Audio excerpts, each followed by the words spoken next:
Alright, let's do this one more time. Hey, I'm Sam, and I think I finally figured out what I want to do. I want to make games. I have loved video games for as long as I can remember. They just kind of rock. Some of the most impactful story beats that I have ever felt from any medium of art have come from video games. And hot take, I don't think there's another medium in any form of art that can connect you to a story in the same way that video games do. Don't get me wrong, I love all forms of art. Books? God, I was such a Percy Jackson kid. Movies? You are looking at an AMC A-lister. Act accordingly. TV shows? I'm actually kind of bad about watching TV. I really need somebody who will sit down and watch it with me and hold me accountable to finishing a show. But video games, now that shit rips.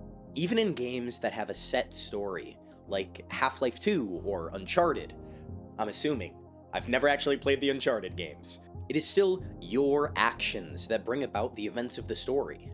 It's not like you're just sitting back and watching John Uncharted do sick kickflips and shoot guys in the head. You had to learn how to do sick kickflips and shoot guys in the head. In that time investment, that barrier of skill and the need to learn and develop alongside the character you're playing as, that really changes something. I think if I had to quantify it, it would have something to do with our suspension of disbelief. Like, when you're watching a Marvel movie, sure, I can suspend my disbelief when Captain America goes hand-to-hand with some guy and kicks him in the head so hard that he goes flying. The trappings of genre and medium go a long way to making it work. But it's different when it's you. When it's you pressing the buttons, when you had to learn a sequence of inputs or come up with a strategy on your own, or even just when you have to slam your head against that brick wall for an hour and a half until you finally get lucky. It's different. It's you. You don't look at it and go, that could never happen. Nobody could ever do that, because it did happen. It happened to you. Okay, so I want to make video games. But, where do I even start? Making a video game takes so many different skills in just a wide variety of different buckets. It feels so wildly intimidating trying to figure out where you should start. But thanks to the sponsor of today's video, the $20 I found in the center console of my Mazda CX-5,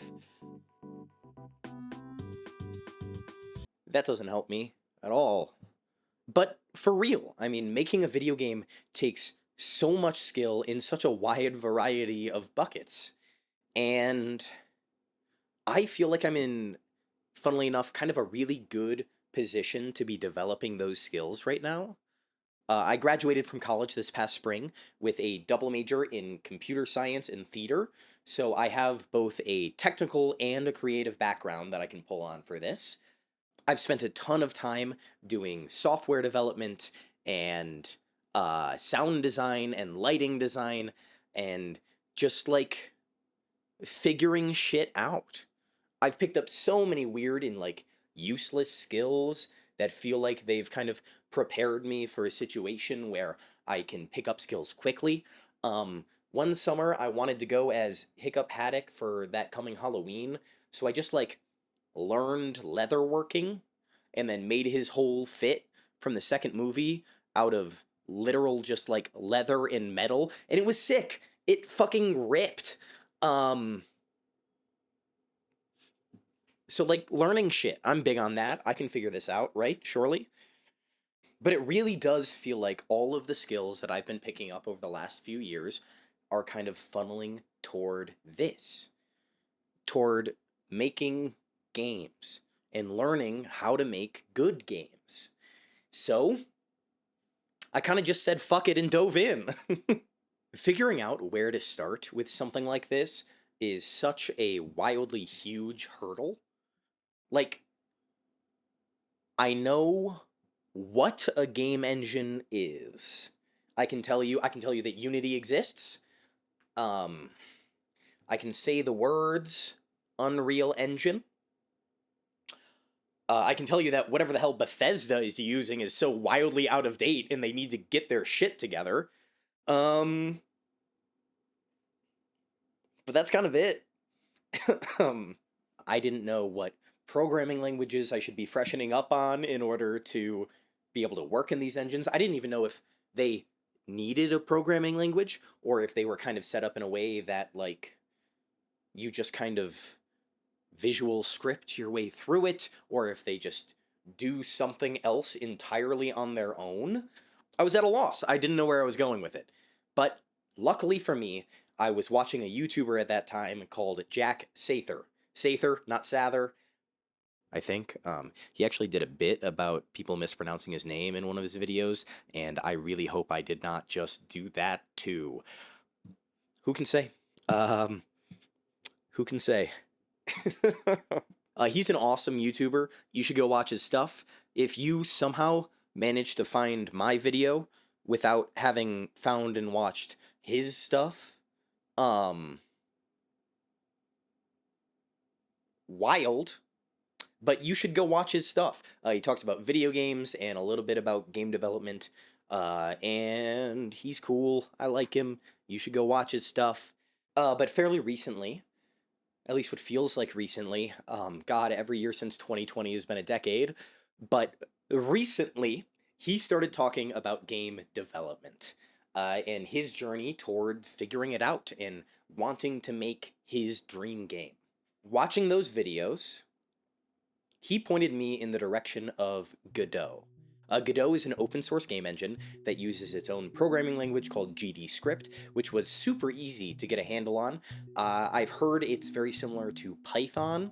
I don't actually write in Python, I'm a Java guy. It uses a system of modular nodes and scenes, which I guess as a layman might be a little harder to understand, but with a background in programming, it is so wildly cool and useful.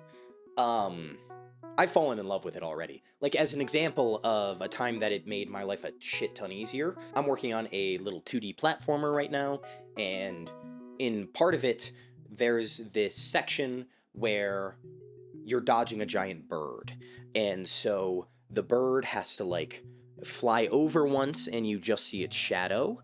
And if the shadow passes over you while you're not in cover, then after a few seconds, it will spawn a bird that dives down and attacks you. If you're not in cover, by the time the bird gets there, it resets you to a checkpoint. But these shadows are spawning at different intervals, and this script had to handle the spawning and despawning of shadows, the spawning and despawning of birds, their interactions with the player in the environment, and it was like, I could very much handle writing the code, and I did, but it was a lot.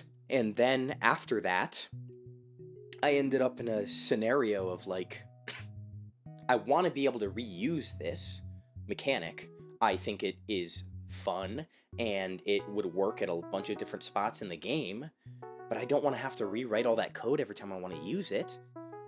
And so I figured out how to use the scenes to make it modular in Godot. And so now, every time I want to implement something like that in the game, because I've already written the code for it and saved it as a modular scene, I literally just like drag a rectangle over the section I want it to work in, and I'm done.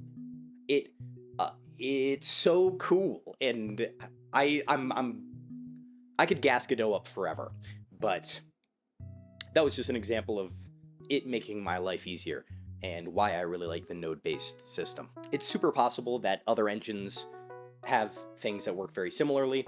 In fact, I'm almost sure they do, but Godot is what I've been using. I've never used another engine, so Godot is what I'm talking about. Anyway, so yeah, I started following... That's a car driving by.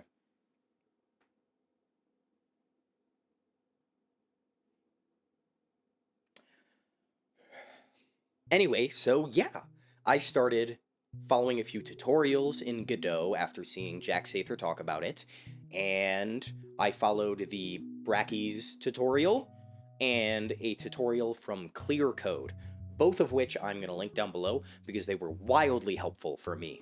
The Brackeys tutorial is a great starting point for learning how to navigate sort of the interface of Godot and learning about different types of nodes and what they do and what you should use them for. The Clear Code tutorial, I think, is a much better starting point for learning GD script and learning how to make games. He does something in his tutorials that I thought was incredibly useful, because something like a hole that a lot of people fall into when they are following a video tutorial is just clicking along and copying the code and then not really thinking about it and not retaining it. And that's something that I think the Clear Code tutorial made very, very easy to avoid, because every like 10 minutes or so after you were taught how to do something, there would be like an exercise where instead of just following the tutorial again through doing something you've done before, you would be asked to pause the video, do it yourself, and then unpause the video, and then he's going to show you how he would do it. And that dynamic of having all these individual exercises makes it so much easier to retain the information you're learning, and was incredibly helpful to me during this process of learning Godot and learning how to do things in it. So I would highly recommend that tutorial for anyone who is trying to figure out their own game development journey and would like to figure out using Godot. After following these tutorials and learning how to make a small platformer, like a Frogger type game, a little 2D shooter, and then a 3D space shooter, I thought that I finally had enough of a grasp on the concepts of Godot and GD script to move on to making my own game. So I had my idea for a dream game, but I knew, just from the little bit of working Godot that I had done so far, that I was nowhere near the technical experience or familiarity with the engine that would be required to make it in the way that I would want. So I put it to the side. Actually, on the plane ride home from Thanksgiving with my family, I wrote like a 7-page document of all of the systems and mechanics and ideas that I want to implement for it. And so that is just going to sit on the back burner for like probably years before I get to it again. But so I wanted to make some smaller games first in order to learn the engine and just boost sort of my familiarity with it all, before I dove into a project that I think would take me years, like the dream game would. And so I looked for a little game jam to join. The one I settled on was the Secret Santa Game Jam 2025. I feel like the name of that one is pretty self-explanatory, but in case you don't know what Secret Santa is, kind of the idea is that everybody participating writes a letter for the kind of video game they would like, and then all of the letters get mixed around. I'm falling over. You receive a letter, and then you make the game they asked for. And then at the end, someone is making your game, and then you get given it for Christmas. Nobody ended up making my game.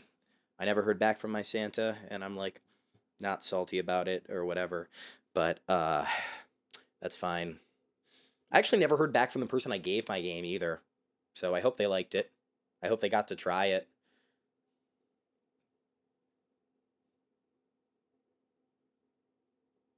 So my person asked for a little platformer. And so I made one. I tried, I guess. I didn't really finish it in time because, hey, the holidays are busy for everybody or whatever, and I was actively moving into this apartment. I feel like I looked around like it was a bad apartment. I like where I live. But I super underestimated the amount of time it would take me to make this game, and so I didn't quite finish it. But I uploaded essentially the first half of what I would have liked to have made for the end of the game jam, and now, post-jam, I'm finishing it to finish my first game. The game I made is called Hatching Home, and it is what I have dubbed a patience platformer. I don't know if that's a real genre or if I just made that up right now, but I'm not gonna look it up. So, cry about it, I guess. Kind of the goal with it was to have gameplay that rewarded patience, persistence, and sort of an accuracy in the angles in the plan that you made going in, rather than having a, like, quick, fluid platformer that rewards reaction time. I don't know why I settled on that, but that's where I went, and I kind of dig it, so... It's been very controversial, because the controls are kind of deliberately clunky, and that kind of pisses a lot of people off. So, kind of the story of the game so far is that whatever your species is lives on a mountain very far away, and whenever it's time for them to lay eggs, they travel away from their mountain to somewhere much safer. And they lay their eggs there, and then they go back. And then whenever the eggs hatch, they have to make this dangerous journey back to the mountain to find their family.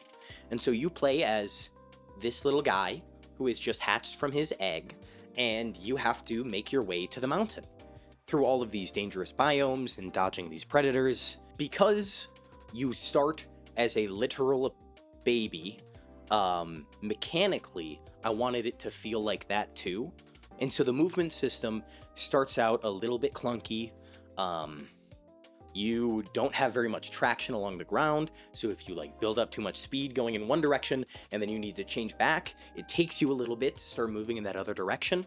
If you're moving too fast downhill, you're going to lose your balance a bit, and so start bumping, which makes it harder to stop. And then it has sort of the core mechanic of the platformer so far is the jump mechanic, which is a like charge jump. You hold space to charge up your jump, and then when you release, you like shoot toward your mouse cursor very fast. And so as you progress through these different levels and these different regions, you can find all these little collectibles, and then if you have enough of the collectible by the time you get to the end of the region, then you're able to craft a little upgrade that makes your movement system less clunky.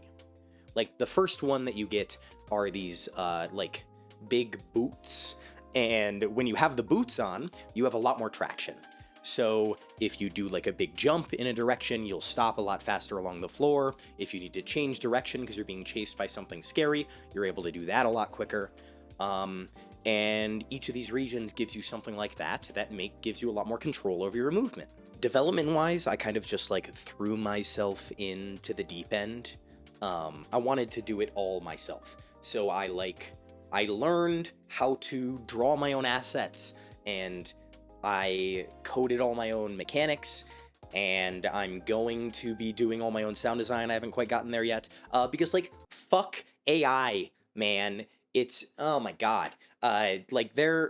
Everyone knows the ethical concerns about AI at this point. There's no excuse for that. But even beyond that, like, just learn a skill. God forbid. It is so much more rewarding to take the time and learn how to do something yourself than it is to just bum rush some end goal final product by using AI. It's... Oh my god, this subject pisses me off so much. I could talk about this for literally ever, but neither of us want that, so... A bunch of people who have playtested Hatching Home so far have compared it to Hollow Knight. And like, that's an opinion. It can't be wrong. But it feels like a wrong opinion. I say that without having ever played Hollow Knight. It's on my short list. I'm getting to it. I promise. I'm sorry. It's literally downloaded on my desktop right over there. I can see it. I'll play it. It's next. I'll play it, and then I'll talk about it. I'm sorry. But from the vibes that I know about Hollow Knight, I feel like these are very, very different games. Like, isn't Hollow Knight a combat-based, like, fluid, quick platformer? Does that sound anything like what I've been talking about with Hatching Home so far? What I think it really is the aesthetics of it. I think that people see a little white guy protagonist in a big scary world and they go, oh, that reminds me of Hollow Knight. And that's fine. But like, I don't think mechanically it's very similar to Hollow Knight at all. So, who can say? Me, I'm making the game. I get to say. Speaking of, like, little white guys, that's a weird way to intro this. Another YouTuber who isn't, to be clear, a little white guy. It'll make sense, I promise. Another YouTuber that has been super influential and kind and just like awesome to get to watch and inspirational throughout this whole process has been Juniper Dev. I'm going to link her down below too, just because, hey, she rocks. Again, if you found this without watching anything from Juniper Dev, I don't know who or what you're doing. Who you're doing? Don't tell me who you're doing. But if you love indie games or game development, you should really check out Juniper Dev. I think you would really enjoy her stuff. One of her videos specifically that gave me sort of some inspiration toward the game that I'm making is her video about little white guys in video games, in which she talks about Hollow Knight, so whatever, yeah, aesthetically they're similar. But I actually have so much to say about that video that I'm not going to do it here. It reminds me so much of how I interpret and feel about the TV show Primal, which is one I've finished, and I'm super excited for Season 3 to start coming out soon, even though I have no idea. The end of Season 2 was so fucking weird, in like a good way, I think. My feelings about that show are incredibly complex, and I'm not going to be able to say it all here, so I'm going to talk about that more at some point. But go watch Juniper Dev. She rocks. Yeah. So, like, I'm making a video game right now, and I'm having a blast doing it and learning about all of it. I'm going to link my itch.io page down in the description below. So I would love if you went and play tested my game, Hatching Home, and then let me know what you think. I need as much input on it as I can get, because I'm trying to learn how to do this too. I'm really proud so far of the art and a lot of the mechanics. The level design, I think, is the weakest part of the game for sure right now, which is something I'm really trying to work on. So any feedback or resources that you can point me toward in that sort of vein would be wildly appreciated. Yeah, thank you so much. I guess I'm gonna go, like, play Hollow Knight now, so I can figure out why people think it's so much like my game, and if that's a good thing or not.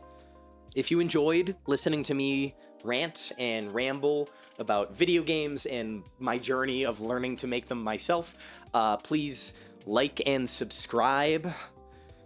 God, I haven't said that since, like, hey guys, it's your favorite the middle school Minecraft YouTuber phase. Don't go looking for those. Well, they're privated. You don't get them. Say please. Yeah. Thanks. Bye.